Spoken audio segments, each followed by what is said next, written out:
এই যে তোর হেল্পিং হ্যান্ড দিয়ে গেলাম, পারে তুই দেখে নে, তোর জন্যই নিয়ে আসছি। আমি একটু নিচ থেকে কাজ সেরে আসছি। ঠিক আছে যা। আপু দেখেন জিনিসটা খুব ইজি, ব্রাশটা এভাবে ধরবেন, এইভাবে এখানে রাখবেন, দেন এখানে জাস্ট টুইস্ট করবেন, করলে এটা গোল হয়ে যাবে। হ্যাঁ, এইভাবে ওই যে ওখানে একটা রেড করা আছে না, ওখানে গিয়ে গোল করতে থাকেন। আর কোনো ঝামেলা হলে আমাকে বলেন, ঠিক আছে? নিজে নিজে কিছু করতে চান না। এভাবে কি দেখছেন? জি না, আমি কাজ করছিলাম।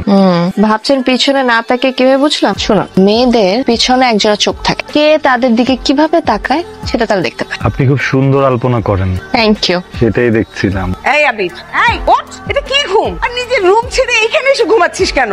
কয়টা বাজে? কয়টা বাজে মানে? বিকাল হয়ে যাচ্ছে। কি আশ্চর্য, তোর রুমের এই অবস্থা কেন? হ্যাঁ, পাঞ্জাবির নিচে পড়ে আছে, তার মধ্যে হলুদ টলুদ লাগানো। কি অবস্থা তোর? মা শোনো, বিয়ে বাড়িতে গেলে পাঞ্জাবিতে একটু হলুদ ভরে, বুঝছো? সেটা তো সমস্যা না, কিন্তু ঘুমের ভিতরে ডাকাটা অনেক সমস্যা। একটু ঘুমাই। কিন্তু এই পাঞ্জাবির থেকে রং উঠাবে কে? হ্যাঁ, তোর নিজের ধুতে হবে। আজকে কিন্তু বুয়া আসবে না, বলে দিয়েছে। ওঠ বলছি, নিজের রুমে যা, কাপড় চোপড় গুছা ধো। কেমন যেন একটু সন্দেহ লাগতেছে না? খেয়াল রাখ। এই ভাই এদিকে আসেন। হ্যাঁ, আপনি কি ক্যাম্পাসের? জি না। ওইটা কত? জি। ক্যাম্পাসে কি করেন? ক্যাম্পাসে খুঁজছি একজনকে। কার সাথে দেখা করতে আসছেন? আসছি একজনের সাথে। কে এসে বলেন? না বলি? আমি বুঝছি ভেজাল আছে। ধর। হাই। হাই। তুই চিনিস নাকি? হ্যাঁ চিনি তো, আমার ফ্রেন্ড। ভাই আপনি নীলার ফ্রেন্ড, এই কথাটা আগে বলবেন না? সরি, আমার ভুল হয়েছে। হাই, আমি নীলার ফ্রেন্ড আবির। হ্যাঁ, আমি রুবেল।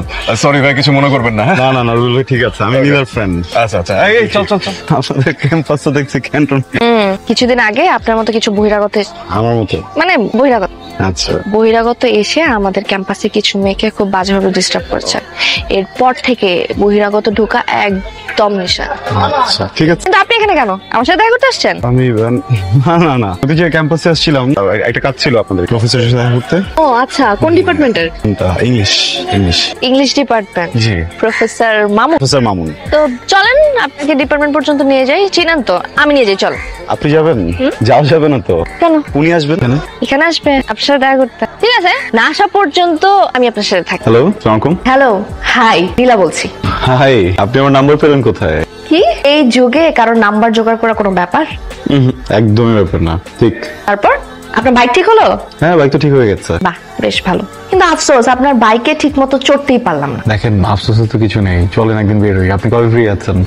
না থাক। এখন যদি বলেন না থাক, তাহলে তো এটা কখনোই হবে না, তাই না? আপনি বলেন কবে ফ্রি আছেন, চলেন একসাথে বেরোই। আমি আপনাকে প্রমিস করছি বাইক নষ্ট হবে না। আমি আপনাকে প্রমিস করছি আমি খুব ভালোভাবে রাইড করবো, বিকজ আমি গুড রাইডার।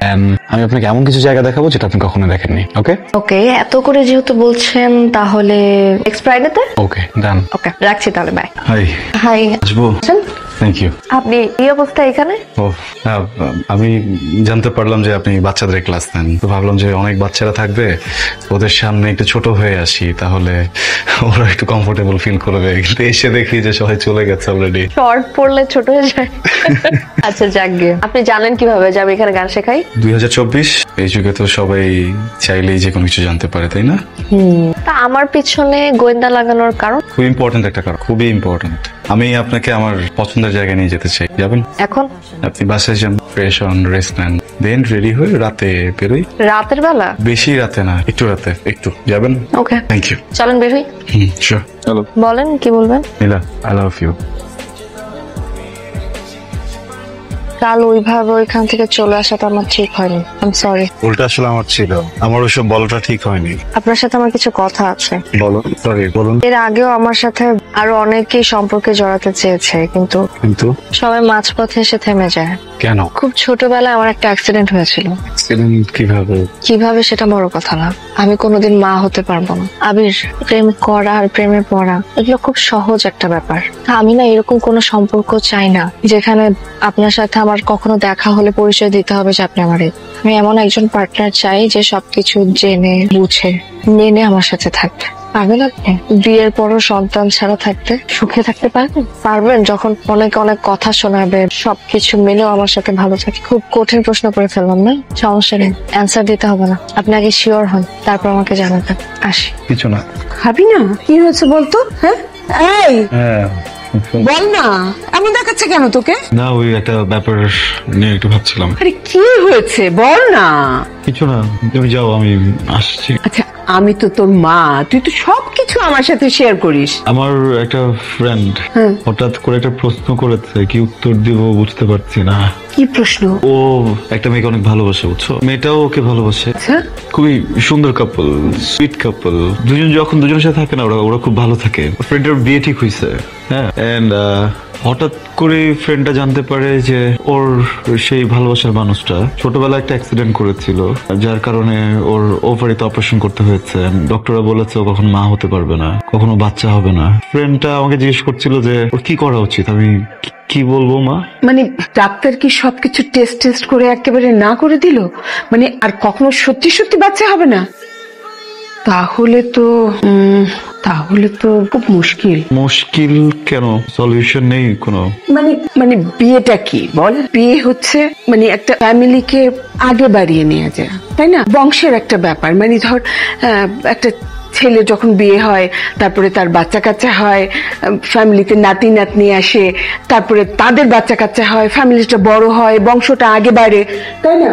এখন মানে হঠাৎ করে তো যদি এরকম হয় তাহলে তো বন্ধ হয়ে যাবে, মানে বংশটা আর আগে বাড়বে না। মানে আমাকে যদি বলিস তাহলে কিন্তু আমি বলবো যে আমি এ ব্যাপারে কখনোই রাজি হতাম না।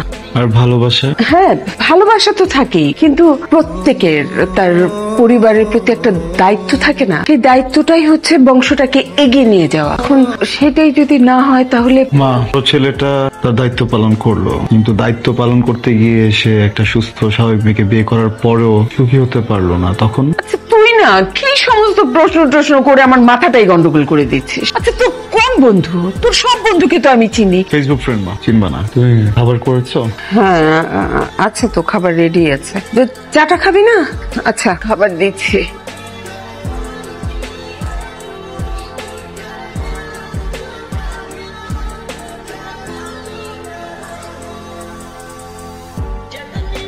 দোস্ত, তুই আমার কাজিনের সাথে কাজটা ঠিক করিস নাই রে। সবাই শুধু আমার ভুলটাই দেখতেছিস, পিছনের রিজনটাকে বুঝতেছিস না। আমার কিছু করার ছিল না দোস্ত, কি করবো বল? হ্যাঁ, তোর আর কিছুই করা লাগবে না, যা করা তা তো করেই ফেলছিস। মা, গেট খুলো। মা, আরে আমি চলে আসছি। মা, কি হয়েছে? আমার সব শেষ হয়ে গেছে। মা। চল বয়তো, এরকম কান্নাকাটি করছিস কেন? কি হলো বল না, বল আমাকে। মা, ওরা আমাকে বের করে দিচ্ছে। শরীফ তোকে বের করে দিছে কেন? কি করেছিস তুই? আমি কোনোদিন মা হতে পারবো না। কি বলিস? নীলা, কথা বলার ছিল। নীলা প্লিজ আমার কথাটা একটু শুনুন। নীলা প্লিজ এরকম করবেন না, একটু কথা শুনুন। নীলা প্লিজ আমাকে একটা কথা বলার সুযোগ দিন প্লিজ। নীলা, গেটটা খুলুন। নীলা, আমি জানি আপনি একটা সিদ্ধান্ত নিয়ে ফেলেছেন। বিশ্বাস করেন, আমি আপনার কোনো সিদ্ধান্ত পাল্টাতে আসিনি, জাস্ট কিছু কথা বলতে আসছি। আমাকে জাস্ট কথাগুলো বলার সুযোগ দিন, এরপরে আপনি যাই বলবেন আমি সেই কথাকে সম্মান করব। জাস্ট কিছু কথা বলার সুযোগ দিন নীলা। আর কিছু বলার নেই আবির, আমি বুঝতে পেরেছি এমনটা হয়তো স্বাভাবিক, তাই না? সবাই নিখুঁত মানুষকেই ভালোবাসে, খুঁতওয়ালা মানুষকে কেউ ভালোবাসে না। আসলে ভুলটা আপনার না, ভুলটা আমার। আমি এতদিন ভুল করেছি। আমি ভাবতাম দুইটা মানুষের ভালো থাকার জন্য, একটা সংসার গড়ে তোলার জন্য অবলম্বনের প্রয়োজন। আমি ভুল ছিলাম। একটা সংসার সুন্দর করার জন্য আসলে ভালোবাসার প্রয়োজন। নীলা, ভালোবাসায় অবলম্বন শুধু ভালোবাসাই। নীলা, আমাকে কি ক্ষমা করা যায় না প্লিজ? অনেক দেরি হয়ে গেছে আবির, আমি মুভ অন করে ফেলেছি, মন থেকে সরিয়ে ফেলেছি আমি আপনাকে। আমার ছোট বোনের নাম তুলি। তুলিও কখনো মা হতে পারবে না। মানে 4 বছর হয়েছে তুলিকে আমরা বিয়ে দিয়েছি ওর পছন্দের ছেলের সাথে। সবচেয়ে বাজে ব্যাপার কি জানেন? যে ছেলেটাকে ও ভালোবেসে বিয়ে করেছে, ওর ভালোবাসার মানুষটাও ইদানিং ওর সাথে অনেক খারাপ আচরণ করে। ওগুলো কোনো কিছু নিতে না পেরে ও সবকিছু ছেড়ে বাড়িতে চলে এসেছে। আমার জীবনে একই ঘটনা যখন দ্বিতীয়বার দেখেছি, আমি কেন যেন সহ্য করতে পারছিলাম না, ভয় পাচ্ছিলাম। কিন্তু এখন আমি বুঝতে পারছি আমার ভিতরে যে ভয়টা ছিল, ওই ভয়টা এখন আর নেই। প্লিজ আমার কথাগুলো একটু বোঝার চেষ্টা করুন। এখন কি করুণা করছেন? প্রায়শ্চিত্ত করতে এসেছি। আপনি দিবেন আমাকে প্রায়শ্চিত্ত করতে? দিবেন আমাকে একটু ভালোবাসতে? আপনি তো ভালোবাসবেন, কিন্তু আপনার ফ্যামিলিটা মেনে নিবে না। মেনে নিয়েছে, আমার মা আপনাকে মেনে নিয়েছে।